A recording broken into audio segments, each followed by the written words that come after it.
Voilà. Bonjour, je vais vous faire encore une démonstration de cette méthode sur Éphésiens chapitre 5.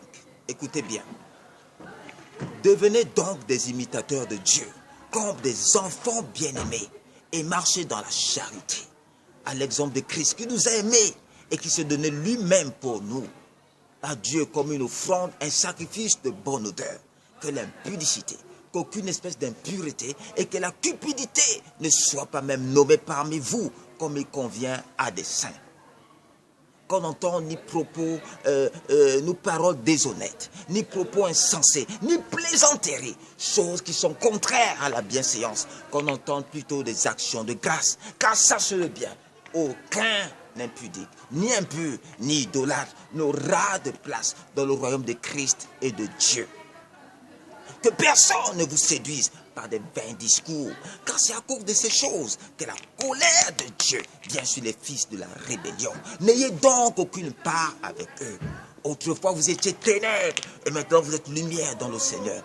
Marchez comme des enfants de lumière, car le fruit de la lumière consiste en toute espèce, de justice, de bonté et de vérité.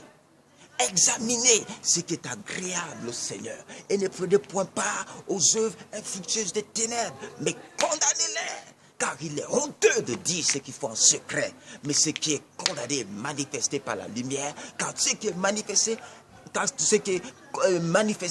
est lumière. C'est pourquoi il est dit, réveille-toi, toi qui dors, relève-toi d'entre les morts et Christ t'éclairera. Ainsi donc, ne soyez pas inconsidérés. Vous comprenez? Conduisez-vous avec circonspection, non comme des insensés, mais comme des sages. Rachetez le temps, car les jours sont mauvais. C'est pourquoi ne soyez pas inconsidérés, mais comprenez quelle est la volonté du Seigneur. Ne vous enivrez pas de vin, c'est de la débauche. Soyez au contraire remplis du Saint-Esprit. Entretenez-vous par des psaumes, par des hymnes et par des cantiques spirituels, chantant et célébrant de tout votre cœur les louanges du Seigneur. Rendez continuellement grâce à Dieu au nom de notre Seigneur Jésus-Christ. Soumettez-vous les uns et les autres dans la crainte de Christ. Femmes, soyez soumises à vos maris. Car le mari est le chef de la femme, comme Christ est le chef de l'Église, dont il est le sauveur.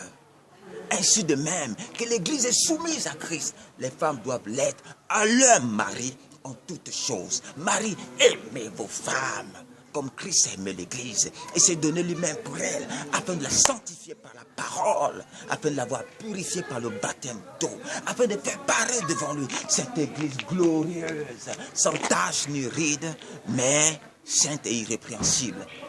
C'est ainsi que les maris doivent aimer leurs femmes comme leur propre cœur, leur propre corps. Car celui qui s'aime, il prend soin de son corps, comme Christ le fait pour l'Église, parce que nous sommes membres de son corps. C'est pour cela que l'homme quittera son père et sa mère et s'attachera à sa femme, et les deux deviendront une seule chair. Ce mystère est grand. Je le dis par rapport à Christ, à l'Église. Du reste, que chacun de vous aime sa femme comme son propre corps et que la femme respecte son mari. Amen.